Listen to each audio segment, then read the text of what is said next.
오늘 혹시 여러분 추수감사절 과일을 가지고 오시려면 4시 이전까지 가지고 오셔야 됩니다. 한 4시부터 우리 교회 장식부 팀이 와서 이제 이 과일 가지고 추수감사절 이제 바구니를 만듭니다. 아시다시피 감사절 바구니는 저희 교회에서 또 수고하신 분들 또 우리 외부에 이렇게 도네이션보다 이렇게 같이 나누어져서 함께 나누고자 합니다.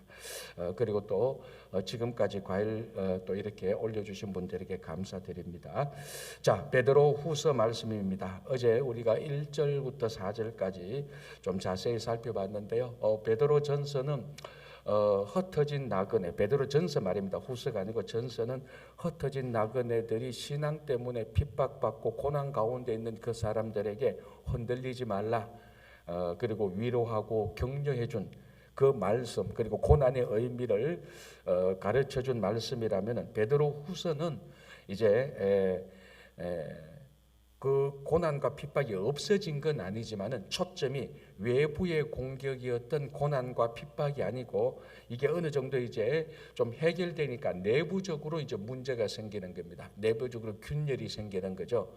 이게 전 세계 동서고금을 비롯하여서 모든 공동체의 특징이 그렇습니다. 외부적인 공격에는 힘을 뭉쳐가지고 잘 대적합니다. 그러나 더 큰 위험은 뭡니까? 내부적으로 갈등과 분열이 생기는 거죠. 의견이 갈리고 비방이 오고 갈등이 오고 뭐 배신, 당 만들어지고 이런 거지 않습니까? 근데 이 베드로후서는 이제 외부 핍박이 어느 정도 그치고 내부적으로 균열이 생깁니다. 무슨 균열인가 하면 거짓 교사들이 들어온 것입니다. 그러니까 막 핍박받을 때는 거짓 교사가 들어올 틈이 없죠. 왜냐하면 하나가 되고 어쨌거나 이 고난을 이겨야 된다. 그런 속에서 진실로 하나님을 바라보고 가는데 거기 좀 잠잠해지고 우리 그렇잖아요. 좀 편안해지고 나면 이제 이게 없던 이제 가라지가 막 생기기 시작하는 겁니다. 거짓 교사들이 나타나는 겁니다.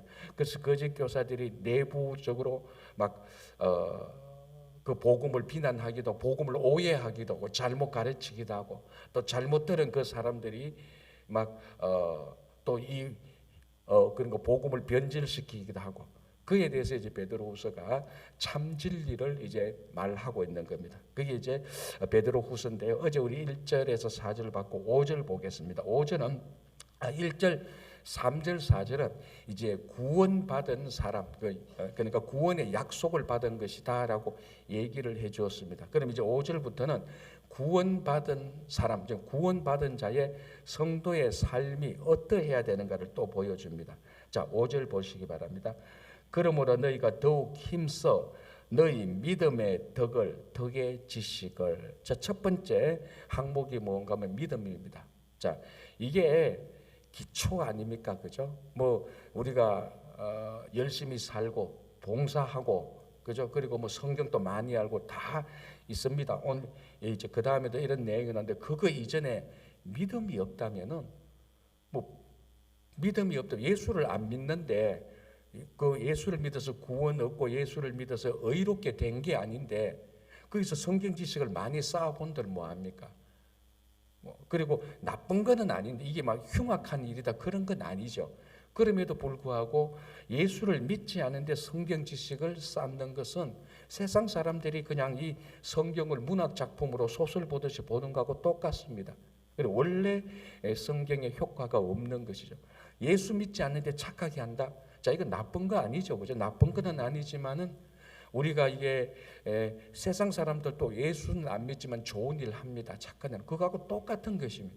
그리고 우리가 성도로서 살아가는 구원받은, 그래서 제가 1장 3절 4절 구원받은 자의 삶이라 그랬습니다. 세상에 착한 사람의 삶이 아니고 성도의 삶입니다. 그래서 성도의 삶은 기본적으로 믿음이 있어야 됩니다. 예수를 믿어 구원을 얻은 사람, 이 사람이 성도 아닙니까? 그죠? 그러니까 성도의 삶에는 누가 뭐래도 기초가 믿음이 돼야 돼요. 그래서 믿음의 덕을, 자, 이거 보시면 참 이게 사도 베드로가 이 과정을 쭉, 이 프로세스를 쭉 보면요. 야, 믿음 위에 뭐 있고 그 위에 뭐가 있어야 되고 하는 것을 기차게 설명합니다. 자, 믿음이 있다. 자, 믿음이 있으면 다 됩니까? 사람이 성품이 또 변화가 돼야 되지 않습니까? 자, 제가 몇 번 말씀드리지만 우리가 타고난 기질, 뭐 조급하거나 좀 느긋하거나 이런 것은 변화 안 되는 건 아니지만 타고난 기질 자체가 흉악하거나 나쁜 건 아닙니다. 그 나름대로 다 장점이 있습니다. 그런데 이 타고난 기질을 잘 사용하는, 타고난 기질을 하나님의 뜻대로 사용할 수 있도록 핸들링하는 것을 성품이라고 말했습니다. 인격이죠, 인격. 이거는 여러분, 인격을 타고난 사람은 없어요. 좋은 기질을 타고난 사람은 있어요. 그래서 제가 전번 한 2달 전인가요? 우리 말씀도 나누는데 이 인격은 계속해서 훈련을 받는 겁니다. 고난 속에서, 다른 사람과의 교제 속에서, 또 지식을 통해서, 여러 가지를 통해서 자기의 인격, 이게 바로 성품이죠. 이게 바로 성숙되어지는 거다. 그러니까 믿음이 있는 것은 예수를 믿는 것이 끝이 아니고, 이 예수를 믿는다면은 이걸 우리가 크게 보면은, 좀 해석하면 성령의 내적 열매가 필요하다는 겁니다. 그래서 믿음은 있는데, 예수는 분명히 믿는데 기초는 됐는데 그 위에 아무것도 없어. 그 기초 위에 잘못 세워놓은 게 있습니다. 자, 집을 세우려고 하면 기초를 든든하게 해야 되는, 이게 믿음이라고 말하면 이제 여기에 여러 가지를 세워 나갑니다. 그래서 믿음 위에 덕을 세워야 되는데 믿음 위에 하나도 세운 게 없다 그러면 이건 뭐 또 온전된 건축물이 아니지 않습니까? 그래서 믿음 위에 덕을, 자, 덕의 지식을, 아이 참 가만히 생각하면 진짜 귀찮습니다. 한번 생각해 보세요, 여러분. 믿음이 있고 성품도 좋아요, 인격도 좋아요. 그런데 참 이 무식하면 이것도 좀 그래요. 그렇잖아요. 사람을 만나봤는데 예수도 믿어, 사람도 좋아, 인격이 좋아. 근데 얘기를 해보면은, 야, 이거 뭐 아담과 하와의 아들이 가인인지 아벨인지도 몰라. 아니, 제가 정말로 한 달 전에 어떤 유튜브를 잠깐 봤는데 이거 미국인 이야기예요. 제가 깜짝 놀랐어요. 미국인 크리스찬인데 이 사람이 아무래도 새신자인 것 같아요. 뭐 토크쇼를 하다가 뭐 아유 크리스찬이니까 뭐 아임 크리스찬 이렇게 나오는 것 같더라고. 보니까 이 최초의 그 부부가 아담과 하와인데 그 아담과 하와의 첫 아들이 가인 아니냐 하니까 이 크리스찬이 눈이 땡그라져요. 모르는 눈치예요, 그게. 그래서 이 토크쇼 하는 이 사회자가 당황한 거예요. 아니, 크리스찬이라는 사람이 어떻게 아담과 하와의 아들이 가인이라는 걸 모르느냐는 식으로 보는 거예요. 그 장면을 보면 누구나 봐도, 야, 이 사람이 진짜 무식하구나, 세상은 몰라도 성경을 모르구나, 그 생각이 들더라. 자, 믿음이 있어야 되죠. 이게 기초입니다. 그리고 성품, 성령의 그 좋은 성품이 있어야 돼요. 그리고 뭡니까? 무식하면 그것도 그래요. 알아야 되죠. 어제 우리가 말씀한 것처럼 예수를 더욱 많이 아는 것으로 은혜와 평강을 더 많이 누린다 그랬어요. 그래서 베드로는 믿음 위에 덕을, 덕 위에 지식을 이렇게 얘기합니다. 자, 그런데 또 어떤 사람은 너무 지식만 확 갑니다. 이게 또 지식을 하니까 자기 아는 것, 그러니까 지식의 교만이라는 거 있지 않습니까? 내가 다른 사람보다 좀 더 많이 안다고 해서 모르는 사람에 대한 어떤 뭔가 묘한 그 멸시, 나는 좀 더 안다고 하는 우월감, 이런 것들이 있습니다. 그래서 이제 이러다 보면 끝까지 지식만 파고 갑니다. 그래서 뭐라고 말합니까? 지식의 절제를. 자, 이게 제가 옛날에 한번 이야기했고요. 제가 신학교 다닐 때 제가 존경하는 그 교수님 한 분이 그 수업 시간에 이렇게 말했습니다. 우리 그때 뭐 열심히 공부할 때 아닙니까, 신학교 때. 그래서 그분이 늘 이렇게 말합니다. 여러분들이 공부하는 것이 참 중요하다. 그러나 이 공부가 너희 삶의 목적이 되어서는 안 된다라고 말을 했습니다. 그렇지 않습니까? 여러분, 신학생이 되고 목사가 되는 목적이 뭡니까? 지식을 많이 알기 위해서 목사가 되긴 건 아니지 않습니까?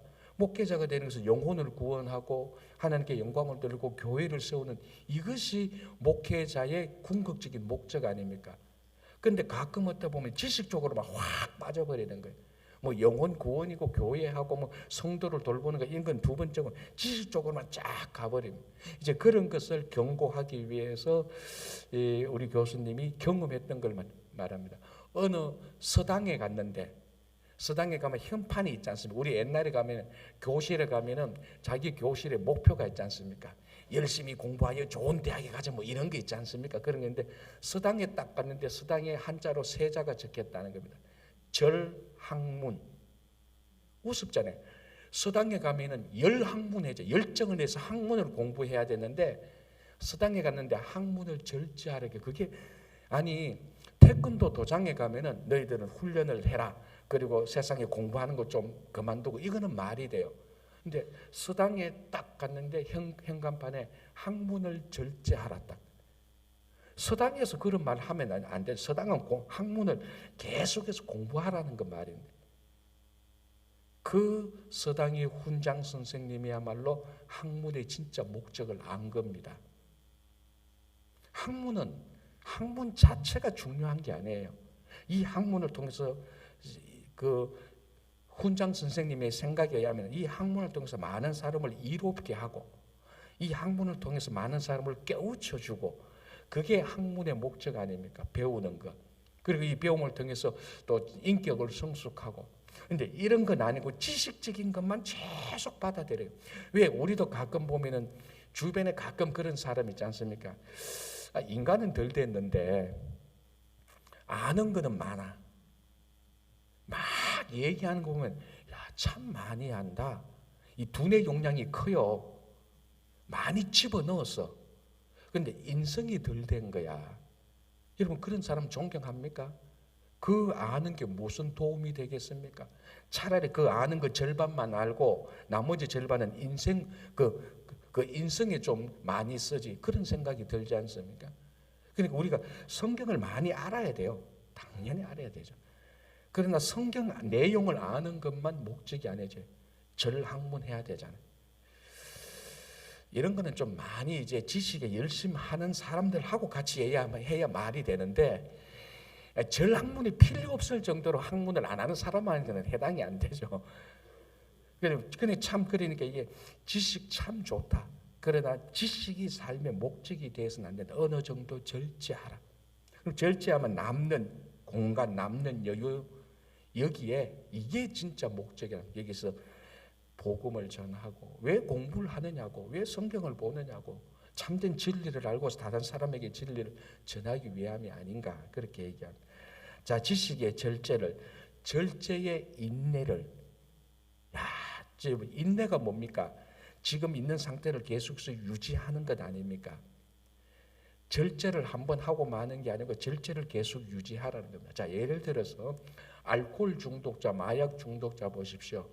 이 사람들이 거기서 회복하기 위해서 이제 그 마약을 줄이거나 알코올을 줄이거나 계속해서 절제하지 않습니까?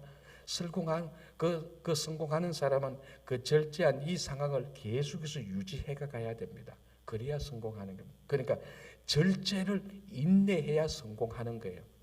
지금 베드로가 그런 의미로 말합니다. 우리 절제 한 번은 다 할 수 있어요.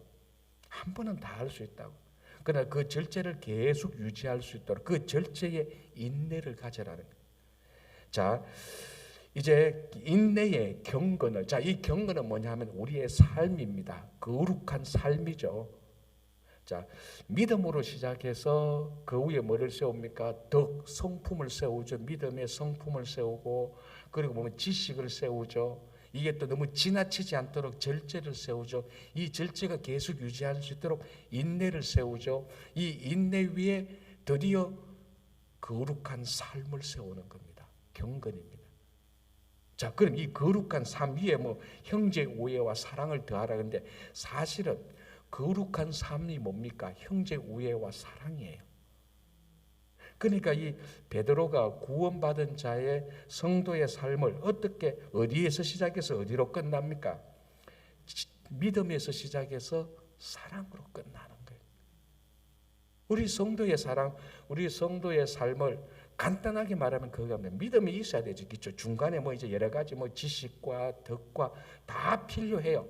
그러나 심플하게 보면은 믿음에서 시작해서 사랑이 있어야 돼요. 더 심플하게 말하면 믿음이 기초라면 사랑은 열매입니다. 그죠? 우리가 사실은 이것은 사도 바울도 베드로가 아닌 바울도 이것을 알고 있어서 그래서 은사 가운데서 사랑이 제일 중요하고 고린도전서 13장은 아예 사랑에 대해서만 얘기하지 않습니다. 그죠? 그래서 믿음으로 시작해서 사랑. 자, 그런데 이 사랑은 세상 사람도 사랑 다 합니다. 그렇죠? 세상 사람도 자기 가족 사랑하고 세상 사람도 자기에게 이익이 되는 사람은 사랑합니다. 여기서 사랑은 우리가 그런 세상적인 사랑을 뛰어넘는 진짜 예수 그리스도의 사랑을 말하는 겁니다. 자, 이제 우리가 신앙생활 한두 해 한 게 아니지 않습니까? 하루 이틀 한 것도 아니고 다 직분도 받았고 또 이것 때문에 뭐 여러 가지 산전수정도 겪었지 않습니까? 자, 이제 우리가 이 정도 살았으면은, 이 정도 신앙생활 했으면은, 이 정도 성경을 알면은 이제 우리가 이 세상적인 예수를 믿어도 세상적인 사랑에만 머물지 말고 그걸 뛰어넘어서 우리 사랑 속에 예수의 사랑의 흔적도 좀 나타나야 되는 겁니다. 그죠? 그게 성숙한 사랑 아닙니까? 그래서 이 베드로는 믿음으로 시작해서 사랑으로 끝나는, 사랑으로 열매 맺는 그게 이제 구원받은 성도의 삶의 모습을 얘기합니다. 자, 8절 이런 것이 너희에게 있어 흡족한즉 너희로 우리 주 예수 그리스도를 알기에 게으르지 않고. 자, 여기서 이제 베드로후서 1장을 보면은 사도 베드로가 이 베드로후서를 읽는 사람들에게 아는 것을 지금 몇 번째 얘기합니다. 예수를 아는 것으로 은혜와 평강이 더하고, 어제 우리가 본 대로 예수를 아는 것으로 그의 뭡니까? 경건과 그의 신기한 것을 더 많이 누리게 된다. 아는 것. 이게 뭡니까? 거짓 교사가 가르치는 잘못된 교리, 거짓 교사가 가르친 것이 잘못된다는 것을 분별할 수 있는 것. 그래서 아까 제가 처음에 베드로후서는 내부적으로 거짓 교사들이, 자, 이 거짓 교사들을 우리가 넓게 보면요, 꼭 잘못된 교리만 가르치는 그런 차원이 아니에요. 전부 다 진리에 어긋나는 소리, 성도의 삶에 장애를 갖다주는, 방해를 갖다주는, 그리고 교회 공동체를 분열시키는, 비방하는 이런 거 다 포함되는 거예요. 그런 것들을 분별하기 위해서 예수를 아는 것, 그리고 여기에서도 뭔가 믿음 위에 덕을, 덕 위에 지식을. 자, 또 여기서 보면은 그리스도를 알기에 게으르지 않고. 참 이 아는 것을 중요하게 말합니다. 알아야 거짓 교사들의 잘못된 것을 분별할 줄 알아야 되는 겁니다. 자, 우리 성도가 세상 사람들과 차이가 있다면은 우리는 진리와 거짓을 분별할 줄 아는, 선과 악을 분별할 줄 아는, 비방과 험담을 분별할 줄 아는 분별력이 있어야 됩니다. 그거는요, IQ가 좋다고 해서 되는 건 절대로 아니에요. 딱 하나입니다. 깨어 있어야 되는 겁니다. 그렇지 않습니까? 그래서 오늘 이 베드로후서는 깨어 있는 공동체를 만들기 위해서 지금 베드로후서를 쓴 겁니다. 그래서 보십시오. 그리스도를 알기에 게으르지 말고. 자, 우리가 그리스도를 아는 것은 두 가지입니다. 지식으로 아는 것이고요, 경험해서 아는 겁니다. 그래서 그리스도에 관한 말씀을 계속해서 들어야 돼요. 계속해서 들어야 돼요. 자, 여러분 요즘 기억력이 며칠 갑니까? 여러분, 아니, 며칠은 잘못된 질문이죠. 몇 분 갑니까? 이래 물어야 되죠, 그죠? 며칠 가면은 어이구 기억력 며칠 가면 좋죠. 그래서 내가 제가 늘 말씀드린 것 가운데 하니까 작심삼일만큼 좋은 게 없어요. 3일에 한 번씩 결심하면요, 3일 동안은 그거 유지되고 있잖아요. 작심 3일이 아니고 우리는 작심 3분이에요. 우리는 요즘은 잊어버리기도 하고 마음도 헷가닥하고, 그죠? 그래서 우리는 이 그리스도를 아는 것, 지난주 들었던 건요, 며칠 사이에 다 잊어버려요. 계속해서 반복해서. 여러분, 지금도 가장 좋은 훈련은요, 반복입니다. 예수 그리스도에 대해서 계속해서 듣는 겁니다. 계속해서 들으면은 그 들은 것이 우리 피 속에 들어오잖아요. 그러니까 그때 돼야 이제 정상적으로 작동합니다. 그래서 그리스도를 알기에 게으르지 않고. 그래서 오늘 여러분들이 이 새벽에 토요일 와서 그래도 찬양하고 기도하고 말씀을 듣는 것에 게으르지 않고 오신 것은 참 잘한 일이죠. 그리고 이게 지식적으로 아는 것 중요하죠. 알아야 되죠. 그리고 예수 그리스도를 계속해서 경험해야 되는 겁니다. 그의 고난에 참여한 것을 기뻐하고요. 아까 말씀드린 것처럼 세상적인 사랑이 아니고 그리스도의 사랑을 그래도 실천하려고 그 사랑을 하는 것, 그게 그리스도를 아는 겁니다. 그래서 그리스도를 알게 게으르지 않고 열매 없는 자가 되지 않게 하려니와. 예수님께서 복음서에서 말씀하지 않습니까? 나무는 무엇으로 안다? 열매로 안다는 겁니다. 이 나무가 아무리 봐도 사과나무 같이 생겼는데 나중에 열매 보니까 가미에 맺혔다는 거죠. 자, 여러분, 그러면은 사과 이파리를 보니까 사과 이파리고 나무 그 줄기를 보니까 나무 줄기인데 맺히는 것은 감이 열렸습니다. 사과나무입니까? 감나무입니까? 아무도 이걸 가지고 사과나무를 안 해요. 좀 신기하다고는 말해요. 이 줄기하고 몸통하고 이파리 보니까 사과나무 같은데 맺히는 것은 감나무네. 이거 감나무네라고 다 생각하는 거예요. 열매를 보는 겁니다. 뻔질나게 교회는 다니는데 세상 사람들이 자기 직장에서 하는 거 보면은 자기하고 다를 바가 없어요. 그래서 세상 사람들 우리 보고 그런 사람을 보고 뭐라고 말합니까? 그냥 교회 다니는 사람이라고 말을 해요. 우리가 말하는 성도의 생각이 없는 거예요. 그냥 이 사람은 일주일만 되면 그냥 교회 가는 거예요. 영어로 말하면 처치 고어잖아요. 교회 가는 사람이. 열매가 없어요, 그냥.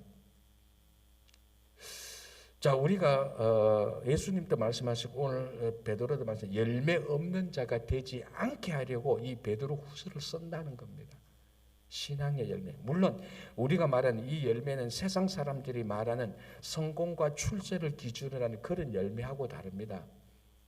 가장 대표적으로 성령의 열매가 있어야 되고 사랑과 인내와 자비와 양성과 충성과 온유와 인내와 절제 이런 게 있어야 되는 거고, 그리고 우리 삶의 열매가 있어야 되는 거죠. 그죠? 자, 9절, 이런 것이 없는 자는 맹인이라. 그러니까 열매가 없는 자는 맹인이라고 이렇게 표현합니다. 멀리 보지 못하고 그의 옛 죄가 깨끗하게 된 것을 잊었느니라. 자, 이 두 가지입니다. 옛 죄가, 옛날의 삶의 죄가 깨끗하게 된 것을 잊었다. 두 가지를 알 수 있어요. 첫 번째 뭡니까? 비록 그것을 기억하지는 못했지만은 우리의 죄가 예수 그리스도를 믿음으로 말미암아 깨끗하게 된 것은 사실입니다. 그런데 또 중요한 것은 깨끗하게 된 것을 늘 기억하고 있어야 되는 겁니다. 근데 문제는 구원받은 사실을 잊어버리는 게 문제인 거예요. 자, 제가 가끔 이제 이럴 때마다 이렇게 이제 우리 같이 나누려고 합니다. 어제 여러분들이 하루 살아가면서 내가 구원받은 하나님의 자녀라는 생각을 몇 번 해봤습니까? 아니, 질문 틀렸죠. 해봤습니까? 몇 번 굴체치고 해봤습니까? 뭐 일하다가 야, 그래도 내가 구원받은 자녀구나. 참 이거 생각하면 감사합니다. 아니, 몇 번은 아니고 해본 어제는 그래도 지난 한 주 동안 그걸 해봤느냐고. 제가 여러분들을 무시해서 말하는 게 아니고 이건 이 새벽에 나온 사람들한테 하는 말이 아니에요. 사실은 안 나온 사람들한테 말하는 거예요. 사실. 그래도 그걸 생각하고 그 구원을 사모하기 때문에 새벽에 오신 여러분들 아닙니까? 이건 여러분들한테 뭐 부정적으로 말하는 건 아닙니다. 근데 우리는 자꾸 기억력이 없어서 IQ가 낮아서 암기했던 것을 잊어버리는 그런 식이 아니고 구원받은 이 사실, 이 감동을 자꾸 놓쳐버리는 겁니다. 그걸 구원받은 사실을 잊는 거하고 똑같은 것입니다.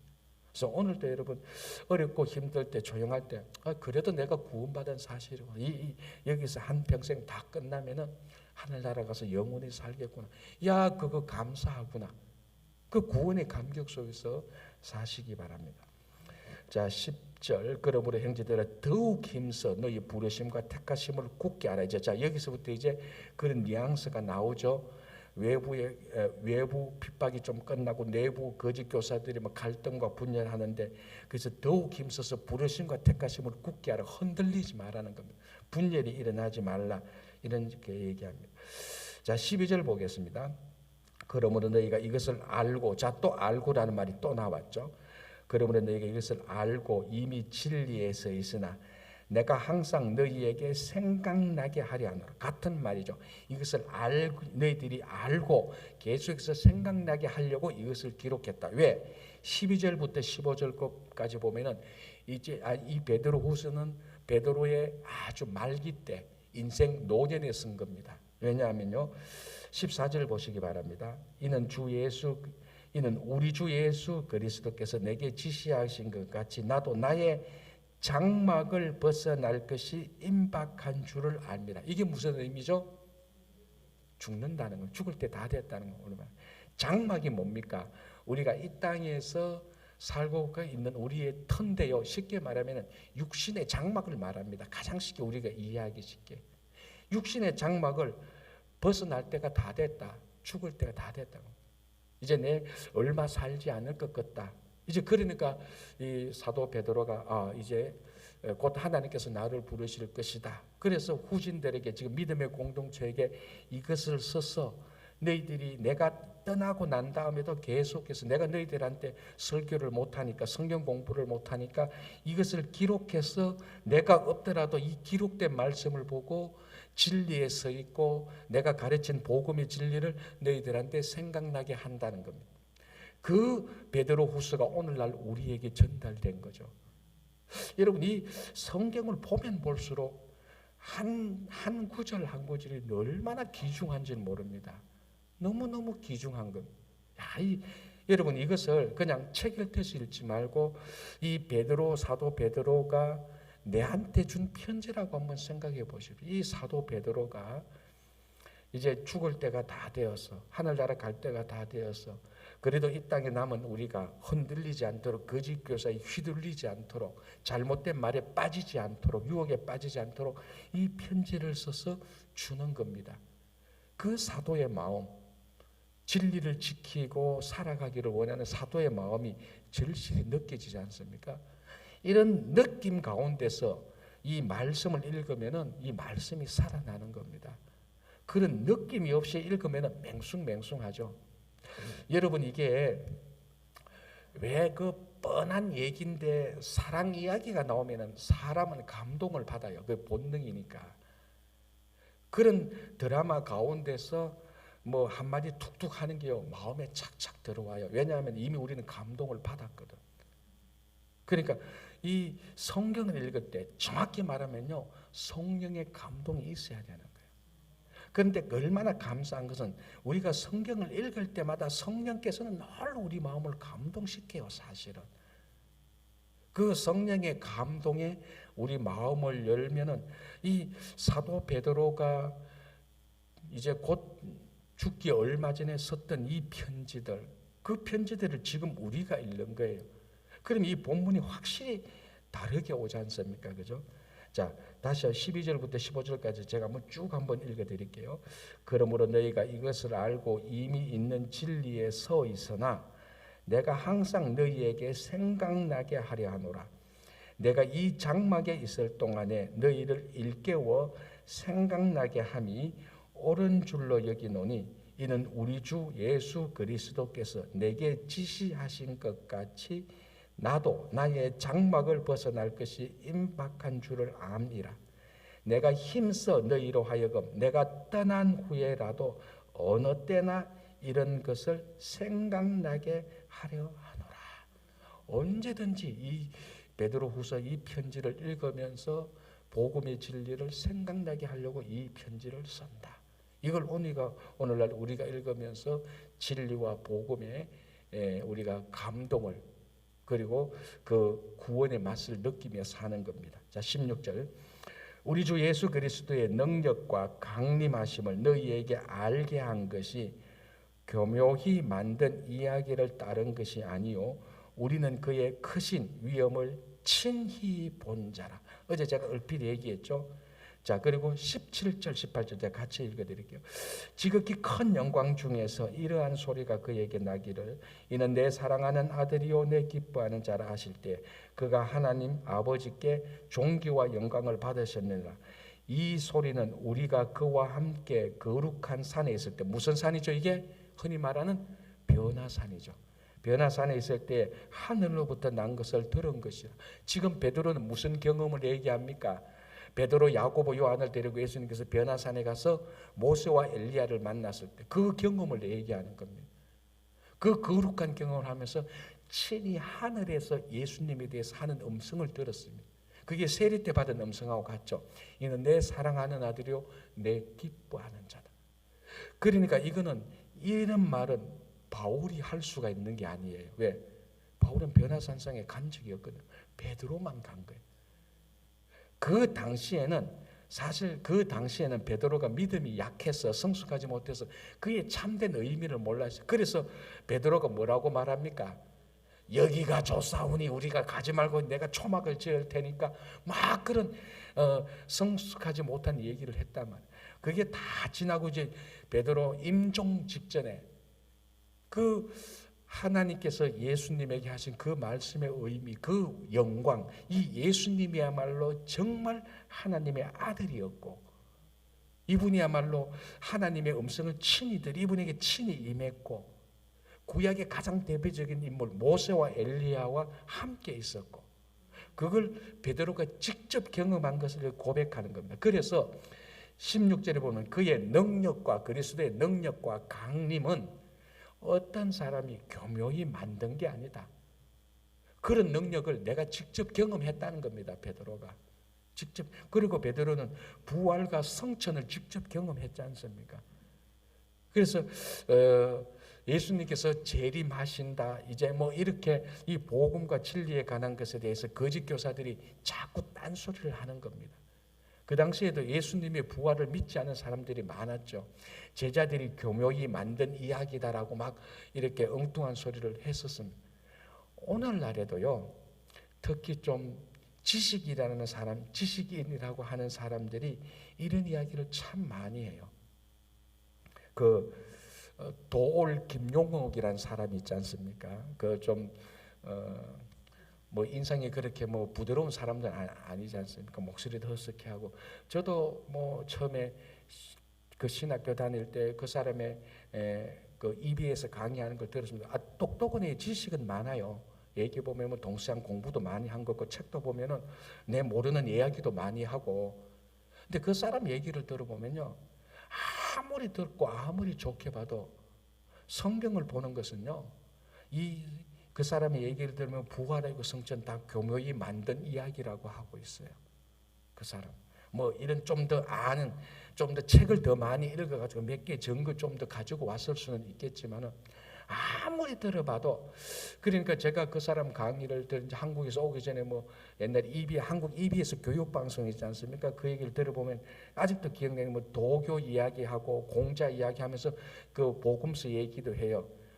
지금은 한 25년, 6년 전 이야기죠. 그리고 이제 그 사이에 저도 뭐 신학도 더 하고 목회도 더 하고 지금 가만히 보면은 그런 사람들의 이야기가 전형적인 베드로후서 1장 16절의 이야기입니다. 그런 사람들이 하는 게 뭡니까? 부활과 성천, 예수의 이야기는 신화다. 사람들이 만들어낸 일이다. 실제로 그런 사람들 가운데는 어떻게 얘기하는 사람들까지 있는가 하면요, 예수는 실제로 있었던 인물이 아니다라고까지 말을 하는 아주 웃기는 양반들이 있어요. 자기들은 그 시대에 살지도 않으면서 어떻게 그렇게 장담하는지 모르겠어요. 하여튼 별별 인간들이 다 있어요. 이런 사람들은 그냥 인간이에요. 사람이 아니고 별별 인간들이 다 있어요. 자기 똑똑한 걸로. 여러분 똑똑해봤자 그 나물의 그 밥 아닙니까? 뭐 얼마나 똑똑, 우리보다 책 몇 권 더 읽었다는 거지. 그 지식이 무슨 쓸데가 있습니까? 사람 하나도 구원하지 못하고 부활의 능력을 부인하고. 그래서 그게 바로 오늘 말한 것처럼 교묘히 만든 이야기라고 말합니다. 그러니까 베드로 때도 그런 사람들이 많이 있었다는 거예요. 그래 베드로가 당당하게 말하지 않습니까? 무슨 소리 하느냐고. 내가 변화산상에서 하나님이 이 예수에 대해서 증거하는 걸 내가 직접 들었다. 내가 그분이 부활한 걸 봤지 않느냐? 그분이 하늘로 올라갈 때 내 그 자리에 있었다. 그분이 올라갈 때 뭐라고 말했느냐? 잘 봐라. 올라간 것처럼 내가 다시 올 것이라고 말했다. 그래서 베드로가 당당하게 그 얘기를 하는 겁니다. 당당하게. 이 베드로가 당당해하는 이것을 베드로가 죽고 난 다음에 우리들에게 이 당당한 이야기를 생각나게 하려고 잊어버리지 않기 위해서 이 편지를 쓴 겁니다. 그래서 우리가 이 편지를 읽을 때마다 우리 믿음이 흔들리고 좀 희석될 때마다 이 성경을 읽으면서 믿음을 견고히 하는 겁니다. 그렇지. 이 말씀을 읽어보니까 그 당시 직접 사도 바울도 그랬지 않습니까? 부활한 예수를 직접 만났지 않습니까? 왜 안 만난 사람들이 만났다고 하는 사람들을 비하하는 거냐고요. 그렇잖아요. 자기는 예수를 못 만났어요. 그저 책을 본 거예요, 그냥. 그래서 좀 다른 사람들 하는 얘기에 현혹돼 가지고 부활하신 예수 그리스도를 만나고 부활의 삶을 살고 한평생 이 땅에 살면서도 구원의 삶을 누리고 기쁨으로 살았던 그 사람을 왜 자기는 경험하지 못했다고 해서 모르느냐는 겁니다. 모르면서 왜 아는 척을 하면서 뭐 교묘히 만든 이야기라고 왜 하느냐고. 그걸 지금 사도 베드로가 꾸짖는 겁니다. 거짓 교사들이 그런 사람들이 있었다는 거예요. 그래서 베드로는 당당하게 말합니다. 누구보다도 내가 변화산상에서 야고보하고 요한은 같이 올라서 들었다. 우리가 들었지 않느냐고 당당하게 얘기하는 그 음성을 이 베드로 후서를 통해서 우리가 들어야 되는 거예요. 세상에 여러분 좀 똑똑해봤자 IQ 200 이하예요. 200은 무슨 200, 지난 얘나 똑같이 세 자리인데 제가 이름에도 세 자리예요. 그래도 IQ가 저도 세 자리, 두 자리 아니에요. 뭐 정확한 IQ를 제가 말하기는 좀 그렇지만 어쨌거나 세 자리예요. 지난 애나 똑같아요. 하나님 앞에 가보십시오. 그게 무슨 자랑들, 뭐 아는 인간의 지식이 뭐 도움이 되겠습니까? 그런데 현혹될 거 하나도 없다는 거죠. 자, 여기서 중요한 게 있어서 제가 좀 보겠습니다. 20절, 21절 볼게요. 먼저 알 것은 성경의 모든 예언은 사사로이 풀 것이 아니다. 굉장히 지금 중요한 말을 하는 겁니다. 성경의 예언은 자기가 사사로이, 자기 사적으로 막 자기 기분대로, 자기 감정으로, 자기 확신대로 성경을 마음대로 풀 게 아니라는 거예요. 자, 보십시오. 21절에 예언은 언제든지 사람의 뜻으로 낸 것이 아니요 오직 성령의 감동하심을 받은 사람들이 하나님께 받아 말한 것이다. 자, 여기서 말하는 예언은요, 구약의 예언을 말합니다. 구약이 무슨 예언? 예수 그리스도에 관한 예언을 말하는 겁니다. 자, 구약 시대 이사야 선지자가 활동하고 에레미야가 활동하고 말라기가 활동하던 그 시대와 오늘날 우리 시대의 이 예언과 관련해서 가장 궁극적인 차이가 무엇이겠습니까, 여러분?